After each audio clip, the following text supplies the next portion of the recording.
where the employers, or rather the unions, are giving feedback. Irvin, German picture. And as unions leadership, we were among ourselves strategizing. We're happy to announce that finally we have secured 9%, 8% for workers, 8% for which will be paid next year. And the rest of other sticky issues, such as night shift allowance, such as the dual driver, such as insourcing, all those matters are taken to a task team.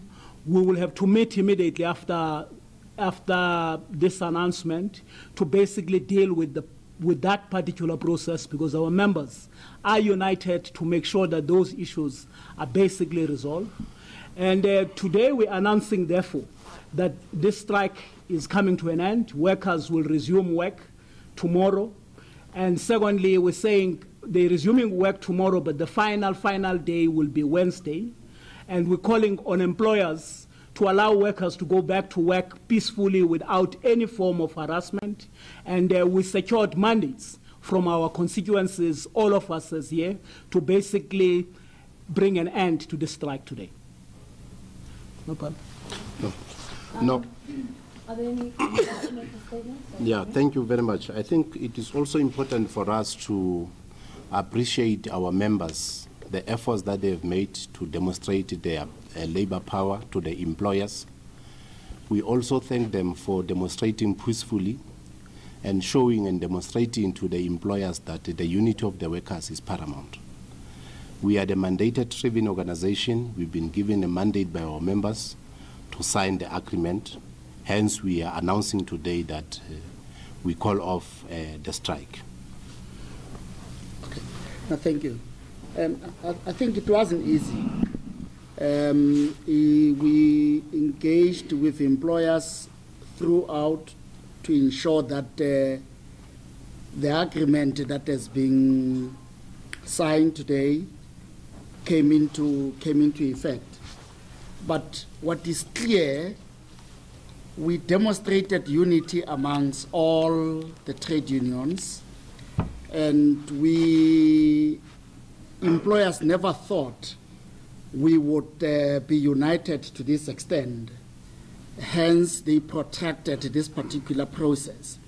We are happy that finally demands of our members are met with the inherent compromises that we made, but forward we go, and we urge all our members to go back to work from tomorrow up until Wednesday. But as we have indicated earlier on, we urge employers not to embark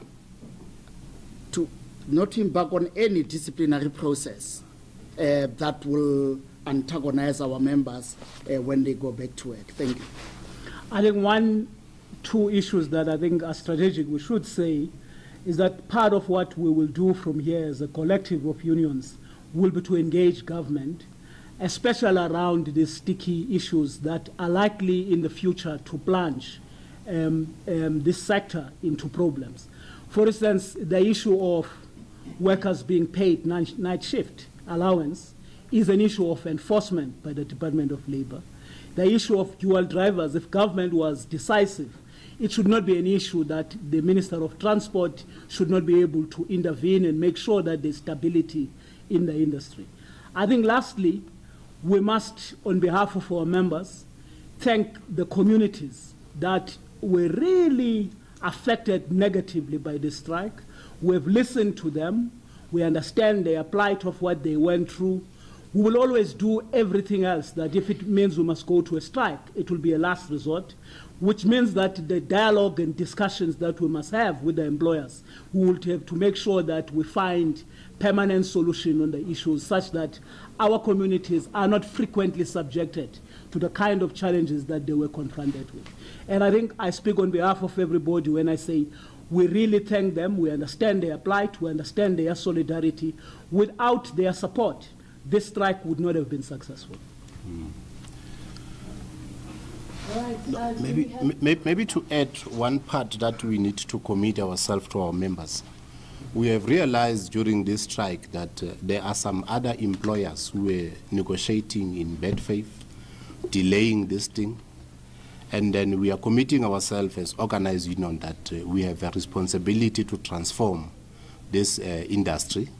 So we are going to do that through processes as outlined by my colleague next to me, making sure that we engage extensively, and then we make sure that we protect the interest of the workers and also to protect the bargaining council that we have fought for it to be established. I think we are done. Are there any questions from the floor? Please mention your name and the name of your media house. I just want to know exactly when this task team will be set up, the time limit, the terms of reference, who will be represented in this task team, will there be representatives from the employers and the unions and the bargaining council? Just tell us a bit about what the task team, and how long does this task team have to resolve these issues, these outstanding?